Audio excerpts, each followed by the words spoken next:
We know many of you listen to this podcast on the go, driving to work, working out, even doing chores. Now you can get CPE credit for that time. With Earmark, you can earn free NASBA approved CPE for listening to the Inside Public Accounting podcast. After you listen to an episode, take a quiz and your certificate will be ready. Earmark has courses for everyone in your firm, from staff to partners. Get started today at earmark.app or download the free app on the App Store. Welcome back to the Inside Public Accounting podcast, where we bring you the numbers and the narrative shaping today's accounting profession. I'm one of your hosts, Rob Brown. And I'm Chelsea Summers. And today we're going to be focusing on one of IPA's most important annual recognitions, and that's the IPA Best of the Best firms. These are firms that stand out not just for their financial successes, but for systems and strategies that really help to keep them at the top. And it's wonderful you're doing this, Chelsea, because there's so many great things happening in accounting that are just well-kept secrets. They don't get amplified. Nobody shines a light on them. Nobody gets to know about them. So this recognition piece that you're doing is really valuable. Frame it up for us a little bit. Why does the best of the best and this recognition matter in your eyes? So every year, Inside Public Accounting has more than 600 firms from the US and Canada submit data in our practice management survey. Out of all those participants, only a select group earns the Best of the Best designation. That designation is a signal to others in the profession and to their clients that these firms aren't just keeping pace, they're leading. Yeah. They're setting the examples. They're role models for the other firms, if you like. Absolutely. Best practice in action. So let's get specific. How many firms are we talking about on the best of the best list this year? In the list this year, 611 firms were eligible for the accolade. And from that group, we recognize the top performers, the best of the best. It was 60 firms above 10 million in revenue and 10 firms under 10 million. And then we also had 5 Canadian firms. So out of 600, only 70, could it have been more than 75? We cap it at those numbers every year. Okay, so only 75 in total received the recognition. That is, out of 600, that's a very elite group. Exactly. We're talking about just over 12% of our participating firms. And it's important to note that these honorees aren't just limited to one size segment or one geography. We see small firms, we see mid-sized firms, and we see some very large firms represented. And they're really spread across the US and Canada.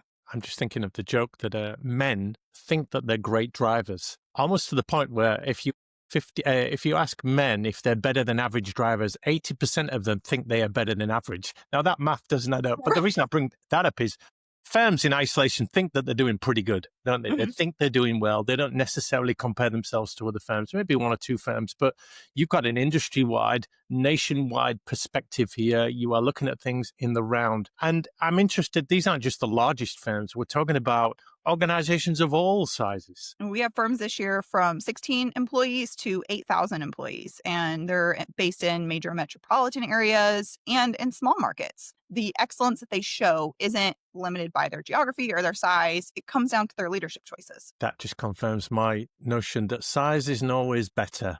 Because if you've got the small firms having the chance to be recognized and the big firms too, we often think, don't they, big firms, big budget, they've got the scope to do everything. But these small firms, they pivot, they're agile, they've got great ideas, they're innovative.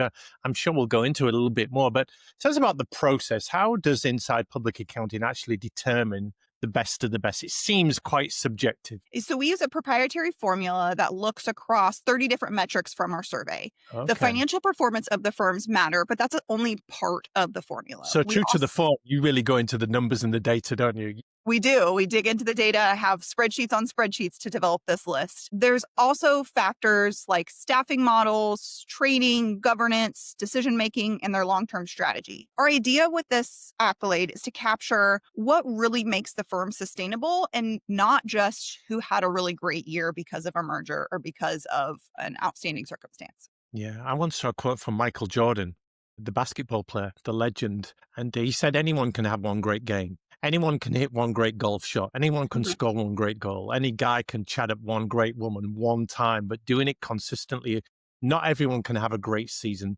Not everyone can have a great career. And it seems what you are doing here is not looking at one-hit wonders and overnight successes, but you are looking at, well, you said the word sustainable. This is over time. This is gradual, building it up. And I love that about what you're doing. Yeah, it's not just the short-term wins. It's really about consistent excellence. Yeah. So let's get into it, Chelsea. What are we seeing as, say, patterns with these top performing firms? There's a couple themes that come to mind from this list. They're typically advisory driven in their practice mixes. They're leaning into high value services like mergers and acquisitions or cybersecurity, investment advisory, and they tend to scale back on lower margin work like payroll or peer review. And they also have leadership beyond billables. So partners typically log fewer chargeable hours, and that excess hours that they're not charging is freeing them up for mentoring and strategy and business development. Just a quick note on that one, Chelsea. I hear so many sad stories about partners who will not give up their portfolios. They will not give up their lucrative clients, and Hmm. that absorbs them in the delivery. And they're not doing, as you say, the developmental work and bringing Right. people through. So, really important. I love the way you put it: leadership beyond billables. That's an excellent metric. What else?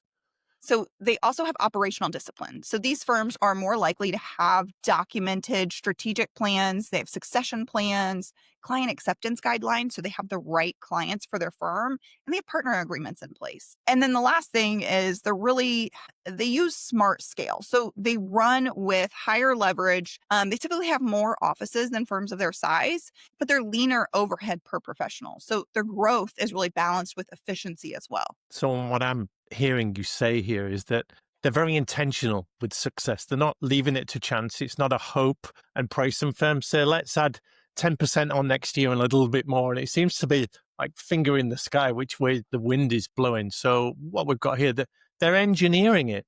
They're Yeah. planning this out strategically. So that's good advice right there. If you're going to grow, if you're going to do this right, then it's not going to happen. Let's unpack some of these numbers. Partner hours, Chelsea, tell us something about that. So partners at the best firms average 920 chargeable hours and compare that to more than 1,000 at their peer firms. That may not sound like a huge discrepancy, but those 80 hours that are redirected into their strategy, into building the firm, that's an investment that's compounding partner to partner year over year and really sets the firm up for that long-term Yeah, success. that's an hour or two a week that they are investing in the firm. And we hear that phrase, don't we? Be working on your business and not necessarily in your business. So they're living and breathing there. Obviously, leaders, partners, they've got a governance mantle. So the gap seems to be getting bigger as I understand it. You've got 75% of the best firms with written succession plans. I saw that versus just 40% of all firms that have that. Just talk us through that a little. Yeah, that really shows that it's critical to have succession planning in place. I can't imagine running a firm in an organization where you don't know, Yeah. if somebody decides to leave or God forbid something happens to somebody, what are you going to do? Firms that want to endure, they're not just talking about the future, they're putting it in writing and making sure that everybody knows what the plans are. Again, they're really intentional. Intentional and strategy. Yeah. What about pricing? We know that firms struggle with pricing. Take the advisory question, for instance. We know there's been downward pressure on compliance fees and it's been commoditized. So the message going out to accountants is be advisors, be trusted, but they Mhm. do struggle with pricing that and packaging that and delivering that. So pricing is a very sensitive issue. So you've got some stats on pricing power, and I think there's some quite eye-opening numbers here. Yeah. And looking at the equity partners at the best of the best firms bill at $607 per hour on average. Okay. Compare that to the IPA 100, those largest firms, their average equity partner billing rate is 597.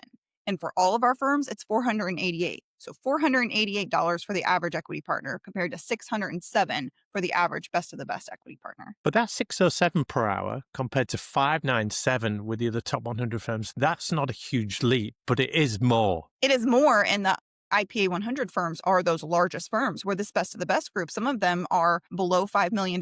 So they're pricing above their size in a lot of time, in a lot Yeah. of circumstances. And as a former high school math teacher and part qualified accountant, doing the maths, that's $160 gap from the average. And that might not seem a lot, but you multiply that by all of the people in the firm and the thousands of hours that they're working, that's a serious revenue lift or revenue deficit. It is. And it's not just the bill rates. The compensation tells the same story at these firms. Right. For the best of the best, equity partners average 1.24 million annually compared to 840,000 for the top 100 and a little over 600,000 for all firms. So both profitability, and a commitment to reward their top leadership. But here's the thing, as I consider those numbers, they'll have formulas, they'll have metrics, they'll have numbers that they want to hit there.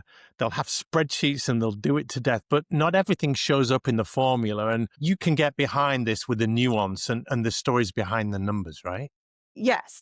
And metrics can tell us a lot, but the culture, the trust, the belonging, Hmm. those things are a lot harder to quantify. The intangibles. Exactly. I wish we could capture them on a survey and a spreadsheet, but a lot of times those things aren't able to be tracked in the same way that your revenue can be and your profit margins can be. But they're Hmm. often what makes a difference in the tight labor markets or during big transitions like we're going through right now. I interviewed a professor once, an academic guy, who talked about the death of accounting. And the premise of his work was that the financial reports that audit and things like that produce are not fit for purpose insofar as they do not give investors and the people that count the right information. And when I asked him what kind of information are you talking about, he said they don't speak to culture. They don't Mhm. speak to training and development. They don't speak to retention. They give you the metrics, as you said, but they don't give you what's behind those numbers and those intangibles. So it's really important there that you can pick that up, that it is not just about, well, best of the best is not just about the numbers and making it big. It's about the fabric, the engagement, your people behind that. Would you agree? Absolutely. And these firms show that we can gather some of that from the data. While it all can't be captured, there are pieces that we can infer from some of the metrics that we do track. Yeah. So these firms are doing things like they're investing in technology. They're making decisions like, do you have partner agreements in place? Are you analyzing your clients? Making decisions that build resilience for their firms and not just building revenue for their firms. So it seems like a two-pronged approach. These best of the best firms, they've got the numbers, they've got the hard evidence that Mhm. show that they are best of the best, they deserve to be recognized. But there's a softer side of this, Yeah, the absolutely. culture, the soft skills. Some people don't like that term, but the non-technical and the not non-technological and the communication and the persuasion and the negotiation and it all comes up into leadership. So yeah, it is a lot more than the numbers, isn't it? It is, and if you have a firm that, the partners are making lots of money, but turnover is at 40%, I mean, that's speaking to the culture inside of the firm. So there's ways that we can look at that, and, I think it is critical to name firms that aren't just making the most money, but that have, we said, sustained excellence over time. So one of my favorite parts of this report, this analysis, is what you call the discipline factor. Just unpack that for us, Chelsea. Yeah, excellence isn't accidental. Nearly all the best firms have those strategic plans, they have partner agreements, they have documented succession, formal mentoring programs. That really shows their discipline in action in what they do inside of their firms. So discipline in action is what you're talking about. And it obviously pays off because I'm thinking alignment, congruency at these top firms, and it frees them up from, goodness, so many distractions that get in the way of growth, so many different technology platforms, so many different decision makers, so many different voices, so many different stakeholders. I once heard Mark Koziel, head of the AICPA, he was at a conference and he said, the managing partner role is defunct because partners cannot be managed. And because they've all got their own agenda, they've all got different things that they're going on with. So yeah, that alignment is coming out very strongly for me. That's making firms strong. Any thoughts on that? Yeah, I think there's three things. The firms can design their future. They're not relying on ad hoc decision making. They have documented strategy and succession, which I feel like everything we keep talking about, everything is coming back to that strategy Mhm. and intentionality. They're investing in their people. They're formalizing their mentoring and training programs and creating good leadership pipelines inside of their firm. They're also strengthening their governance. They're building systems that will foster accountability and cohesion inside of their firms and inside of their partner groups. I saw a piece from a brand expert for accounting firms recently, and he talked about the Taylor Swift phenomenon and how when Taylor Swift was doing her tours and everything was about her, they rebranded their website. They changed the colors and they changed some of the language to align with Taylor Swift because obviously she's getting so much traffic. But that is that kind of improvisation, that thinking on the hoof and going where the wind blows. These best of the best, they are not improvised. Success is not accidental, as you say. It's very, very intentional. Mhm. So not going with the Taylor Swift crowd. As a fellow Swiftie, I think that branding is great. But Well, How do you see it evolving, though, this whole recognition piece, Chelsea? Yeah, and we've refined it over the years and we'll continue to refine it. We want to, capture not only those financial and operational strengths, but also the culture, the innovation, the client relationships. And we're finding new ways to bring them into the analysis. As the profession is really going through some major shifts right now, I imagine our formulas are going to continue to change and evolve. And just as we're adding new questions into our survey every year to track these new trends, we'll be adding in different data points into our formula as well. And the big takeaway for me here, Chelsea, is that this all comes top down. If you have strong leaders that are setting the vision, defining the strategy, aligning everything, being really intentional and bringing people along for the ride, getting the people to buy into the narrative, it's not luck. It's not accidental. It's not improvised. It's not hope. These people are elevating their people. They are reinforcing their practices and processes. They're positioning themselves to grow stronger every year, giving themselves the best possible chance to succeed. Yeah, absolutely. And if our conversation today piqued your interest and you want to dive deeper into more metrics that differentiate the best of the best, you can order that on our website, insidepublicaccounting.com, and also a full list of who those best of the best firms are. We didn't really name drop today. Those can be found on our website as well. So you can check out if, your firm made the list or if the firms in your market made the list. If you're a client and you can see if your accounting firm made the list. So that's available on our website. That's such an exciting, visible, transparent report to get into, because there's templates everywhere in that report for what works and what doesn't. And in an age of uncertainty where best practice is really hard to define, these Mhm. firms that are consistently doing this right, that's amazing. Thank you, everyone, for joining us. Yes, if you've enjoyed this episode, share it with a colleague, leave us a review, send us any questions if you want to follow up with anything, and follow so you don't miss the next episode of the Inside Public Accounting Podcast.